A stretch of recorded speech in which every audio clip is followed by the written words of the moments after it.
Nesse caso, a deputada já havia entregado algumas armas à polícia, que agora com esse mandado encontrou mais armas, né? Que ela teoricamente não encontrou, então, já que estavam na casa dela. Pode haver consequências?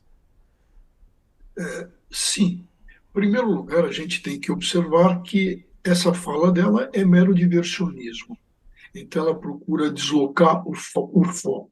Segundo lugar, ela foi indiciada em um inquérito apuratório que já foi para o Supremo, e isso está em andamento em razão do foro privilegiado que ela tem. Já se determinou a apreensão da arma, e naquele momento era a arma que ela, que alegou absurdamente legítima defesa, pois a jurisprudência tranquila do Supremo, não há legítima defesa quando se sai em perseguição, que foi o que ela fez e a imagem está mostrando agora. Então, essa arma foi a que ela devolveu. Agora vem uma determinação mais abrangente, e também devemos lembrar o decreto que foi ontem assinado, e que diz com todas as letras que aquele que é investigado em inquérito ou tem contra si uma ação penal, imediatamente o porte de arma deve ser cassado. No caso dela, especificamente, que ela usou armas, existem registros que ela possuía mais armas, e por isso a correta, a acertada decisão do ministro Gilmar Mendes em determinar busca e apreensão. E a deputada Carla Zambelli, né, ela segue com esse discurso, né, e aí faz uma comparação, não tem nada a ver uma coisa com a outra, né, as operações nas favelas com a operação realizada hoje, né, e enfim, falando que lá moram bandidos, não sei o quê, como se a população toda das favelas tivesse alguma relação com a criminalidade. Isso se chama demofobia, Diego, né? Medo do povo, fobia de povo. O que a Carla Zambelli fez aí, como bem notou o Dr. Walter, é um discurso diversionista. Ela é alguém que já se provou incapaz de ter porte de armas, né?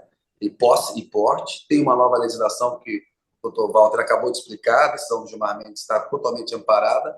Ela é alguém que não pode ter armas em seu poder, e as imagens foram muito claras da forma abusiva como ela agiu. Né? Ela é uma parlamentar que acha que a imunidade parlamentar e o mandato parlamentar podem ser escudos por o cometimento de crimes. Ela também era uma das que pediam golpe de Estado até recentemente. Acho que é uma parlamentar que merece um amplo direito de defesa, que estamos numa democracia, mas é uma parlamentar que deveria responder a um processo de cassação no âmbito lá da Câmara dos Deputados, do Conselho de Ética, e que precisa responder perante o Supremo Tribunal, e o Supremo precisa analisar esse caso com bastante rigor, porque me parece alguém que está abusando de um poder que tem, né, e que desrespeita os pobres e as comunidades brasileiras. Tem uma visão preconceituosa em relação aos pobres, uma visão autoritária. Portanto, acho que é lamentável do ponto de vista político, e acho que em relação à justiça, ela tem contas assim a serem acertadas, Diego.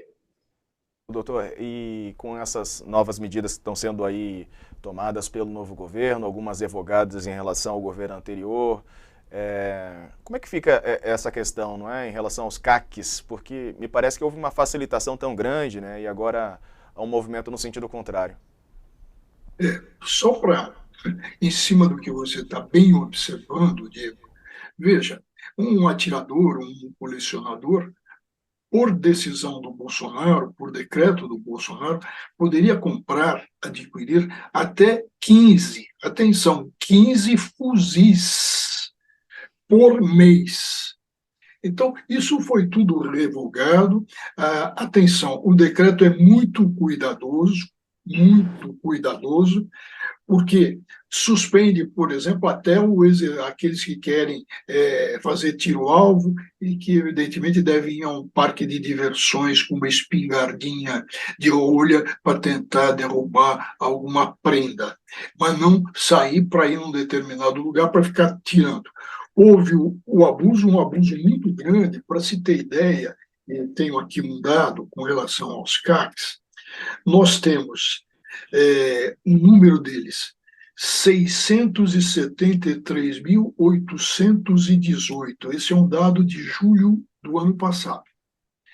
Agora, se a gente olhar o efetivo de polícias militares e do Exército, polícias militares, um efetivo de 406 mil, veja, 673.800, quase 674, contra 406 mil. Se a gente olhar para as Forças Armadas, nós vamos ter 673 mil atiradores, caçadores, portadores de arma, com relação às Forças Armadas, que tem 360 mil homens.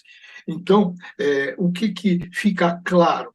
Se a gente olhar isso com uma radiografia, nós vamos ver que o Bolsonaro queria armar quem?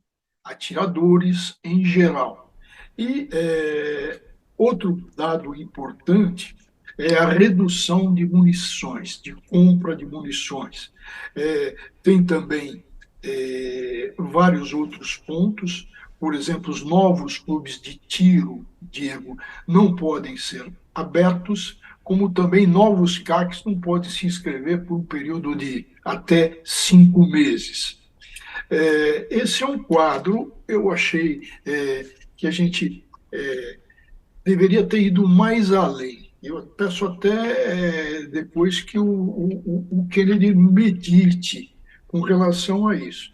Se a gente olhar para as Nações Unidas, o que ela mostra? Ela mostra no campo de armas de fogo, 3 blocos de exportação, ou melhor, de produção de armas. O primeiro grande bloco de fabricação e exportação de armas é composto por Estados Unidos e Rússia. O segundo bloco por França, Grã-Bretanha e China. E agora, atenção, quem está no terceiro bloco, ao lado de Itália, Suíça, Áustria e Argentina? É o Brasil. Então, nós somos exportadores de violência. Exportadores de violência. E o que é mais grave, não se resolve nesse país, é o seguinte: pela legislação, para se exportar arma, há necessidade de uma certificação do destino. Quer dizer, aquele que produziu a arma, ou aquele que está exportando a arma, tem que dizer: olha, eu estou mandando tais armas, por exemplo, para Angola. Mas não existe o retorno da informação.